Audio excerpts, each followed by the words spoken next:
You are listening to the So Now What podcast with Lana Manikowski, episode number 123. So now what? These three words raced through my mind time and time again during my journey through fertility treatments. I tried desperately to have a child, but never was able. I yearned for a community to join that could understand my struggles. I couldn't find one, so I created one with the So Now What podcast. I love that you found us. Well, it is the start to a new month.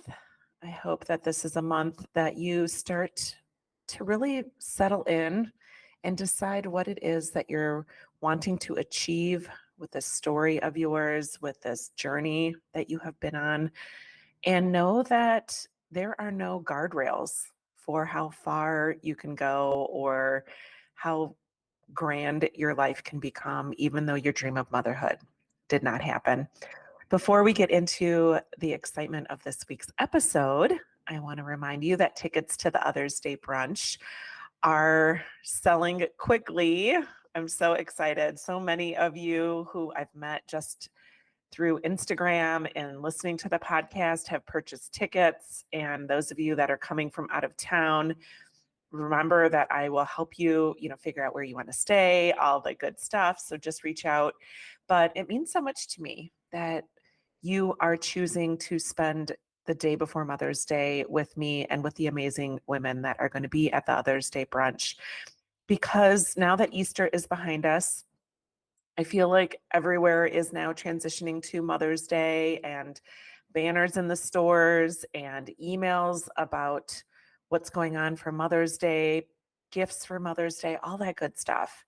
And it's not that I hate Mother's Day. I mean, I'm very fortunate. I have a mother who is still alive, who I love to celebrate on Mother's Day. But when it comes to thinking about myself and the disconnection that I felt for so long around the Mother's Day holiday, I really wanted to change that. And that is the mission behind the Others Day Brunch. That is why I do it the Saturday before Mother's Day.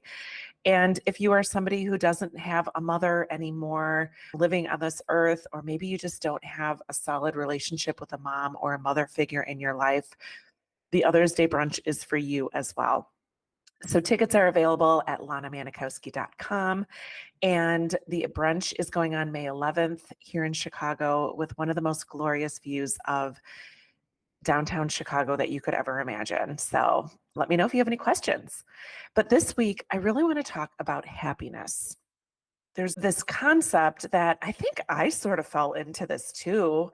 And, I've been going through my advanced certification in grief and post-traumatic grief so that I can more genuinely support those of us that are feeling grief through our journeys and the realization that we aren't going to become moms.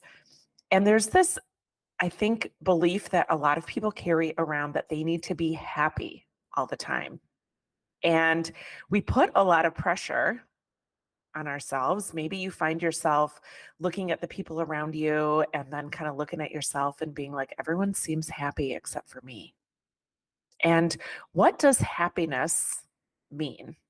What is realistic about being happy? Because I think that there's definitely, I wouldn't say a fine line, I'd say a pretty thick line between genuine happiness and then this like concept of toxic positivity.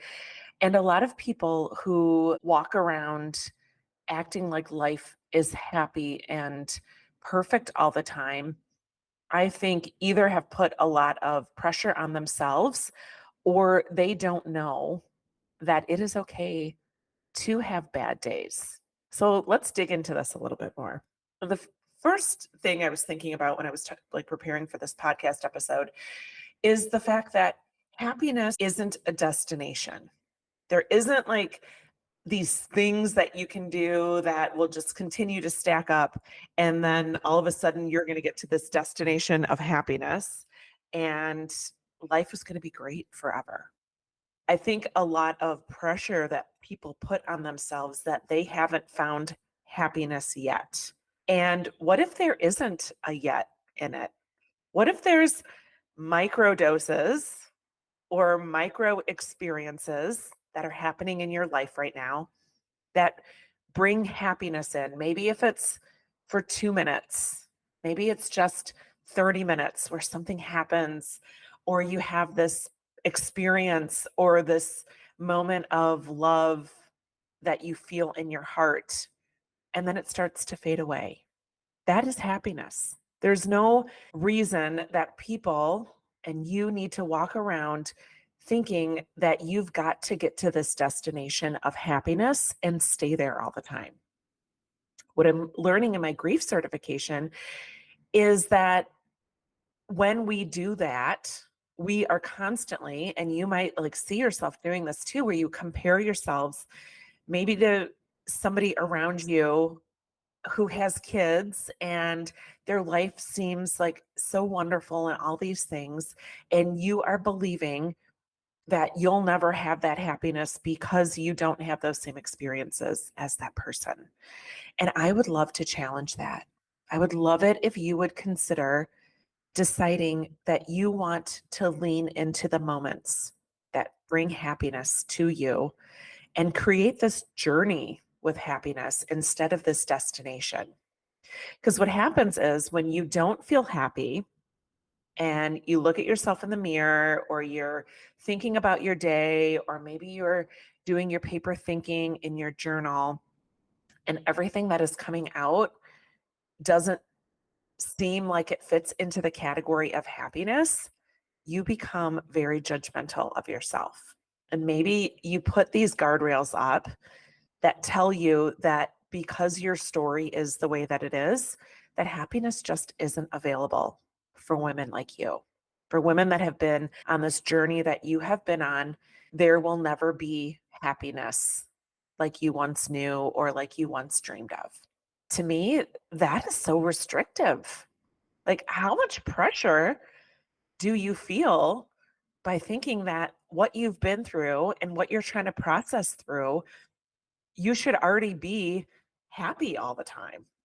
Like, I think it's impossible to be happy all the time without some sort of medical or medicinal intervention, or by just walking around and putting this false front on who you are so that other people, or how you feel, so that other people can look at you and feel better in your brain. Like, this is what your brain's probably telling you. If you walk around or you run into somebody and they ask how you're doing and you're like, "Oh my God, I am so great. Like, everything's awesome. Like, yeah, this, and this." Like, you think that you will look better to other people so that way you don't have to worry about judgment from others. But what you're doing is creating a lot of this pressure for yourself because you know that it's BS. You know that you don't have great days. You know that there's many moments in the day where you're feeling maybe challenged or feeling confused or feeling like you just don't know what's next for you. And that's not happy. So, can you lean into the moments, the slight moments in the day that bring you joy and be like, okay, I know what happiness is. I know that there's those moments available to me, but I am not going to judge myself for not being happy 24/7. Because the expectation that you should be happy 24/7 is just creating more anxiety for you. It's creating more of a disconnection with yourself, maybe even a huge like place of judgment that you're creating for yourself because you think you should be doing it differently. You think you should be further along. You think that like you just don't ever have the secret sauce that's going to create this life of happiness. So that is some of the most eye-opening work that I've really been able to do, and I'm learning how to support the students that I've been coaching. If you are somebody who has volunteered to help me with my coaching for my grief certification, thank you. I know you're probably listening in because you heard me talk about it on a podcast episode before. And if you're wanting to explore this more and learn how feeling grief and feeling happiness, moments of happiness can coexist, and you're looking for some free coaching, I would be so happy to hop on a 30-minute call with you. If you would be okay with me recording the session so that I can submit it to my instructor so that I could work towards my certification. in post-traumatic grief. So just a little plug in, if you want some free coaching and want to know what coaching is like for free, I would love for you to help me, and I will help you hopefully through my coaching. But know that happiness is not the destination. And I know that society tells us that, and we have all this false expectation that society puts on us that if you're happy, you're a normal part of society, that you are somebody who's, in air quotes, normal, somebody who has it all together. But that is not what happiness has to be. Happiness can start with just noticing the few moments that you gather with maybe a friend, or you go on a walk with your dog, or if you're like me, you have a dog with an extraordinary personality. And when she does stuff, it just like cracks me up because I know that she's trying to like be mischievous and entertaining and all these things. And there's just like so many moments of happiness that I get out of just communicating with Coco. Whatever it is that's the moments of happiness, believe that there's more available to you, but understand that it does not have to be the whole 24/7 of your life to be happy. And when you're not happy, listen to yourself and ask yourself, imagine that you are a friend. You feel unhappy, something happens, someone says something to you, and it really like shuts you down. Ask yourself, like, what's going on? What am I feeling right now? What am I thinking about myself because of that comment that was made? Or can I allow myself to listen to what's going on with me before I judge myself that I'm not happy about what happened or what I've been through? So I hope that helps you realize how normal you are. Because, in my opinion, the people who are constantly seeking happiness are missing out a lot on what is really going on in their lives and how they can tap into the true, genuine happiness that comes in and out of our lives on a daily basis. I hope you have a beautiful week. I love you. And remember that it's never too late to discover your meaning. And I'll talk to you next week.